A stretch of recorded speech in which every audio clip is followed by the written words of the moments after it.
হাসিনা হলো দেশের শত্রু, জনগণের শত্রু। হাসিনাকে যারা আশ্রয় দিয়েছে সে হলো বাংলাদেশের শত্রু। ভারতের যে কর্মকাণ্ড, তার যে আচরণ, নীতি এবং পলিসি তার পরিবর্তন না করলে আমরা কখনো ভারতকে বন্ধুরাষ্ট্র বলতে পারি না। ভারত আমার শত্রু রাষ্ট্র।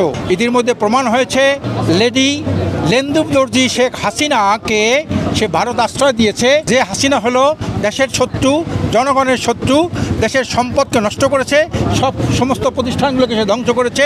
সেই হাসিনাকে যারা আশ্রয় দিয়েছে সে হলো বাংলাদেশের শত্রু। কাজে আমরা এই শত্রুকে মোকাবেলা করতে চাই। যেভাবে মালদ্বীপ করেছে, শ্রীলঙ্কা করেছে, নেপাল করেছে, আফগানিস্তান করেছে, পাকিস্তান করেছে, আমরাও আমরা দেশপ্রেমে উদ্বুদ্ধ হয়ে আমরা এই ভারতের ষড়যন্ত্রের মোকাবেলায় আমরা সর্বশক্তি নিয়োগ করে জাতীয় ঐক্য গড়ে তোলে আমরা সেই তার প্রতিবাদে আমরা দাঁড়িয়ে যাব, যাতে বাংলাদেশের বিরুদ্ধে কোনো ষড়যন্ত্র, কোনো অশুভ কর্মকাণ্ড ভারত আমাদের চালাইতে না পারে।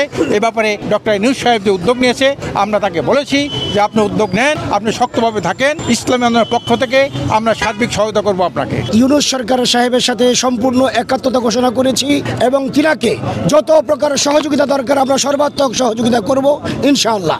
আমরা বাংলাদেশ খেলাফত আন্দোলনের পক্ষ থেকে এই দেশের ক্রান্তি লগ্নে কয়েকটি প্রস্তাব করেছি। 1 নম্বর, ভারতের আগরতলায় বাংলাদেশের দূতাবাসে যে আক্রমণ করা হয়েছে এবং জাতীয় পতাকাকে অবমাননা করা হয়েছে, আমরা এর তীব্র নিন্দা এবং প্রতিবাদ জানিয়েছি এবং বলেছি বাংলাদেশের দূতাবাসে হামলা, পতাকা অবমাননা সবকিছু ফেসিবাদ ওই সরকারের এই ষড়যন্ত্রের অংশ।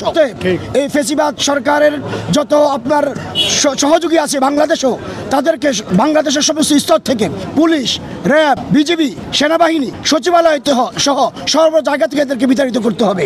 আর বাংলাদেশের অবস্থায় প্রচারের জন্য সারা বিশ্বের সমস্ত রাষ্ট্রদূতদের সাথে পরামর্শ করে বাংলাদেশের ভাবমূর্তি ঠিক রাখার জন্য উদ্দেশ্যকে অবগত করতে হবে এবং বাংলাদেশি মিডিয়া, আন্তর্জাতিক মিডিয়া, সমস্ত মিডিয়াকে একত্রিত করে বাংলাদেশের বিরুদ্ধে ভারত যে ষড়যন্ত্র করেছে, এই অপপ্রচার চালাচ্ছে, সে অপপ্রচারের প্রতিবাদ জানাতে হবে। আমরা সরকারকে যে কোনো মুহূর্তে, সরকারের যে কোনো প্রয়োজনে আমরা একাকার হয়ে একসাথে সরকারের সহযোগিতা করব বলে আশ্বাস দিয়েছি।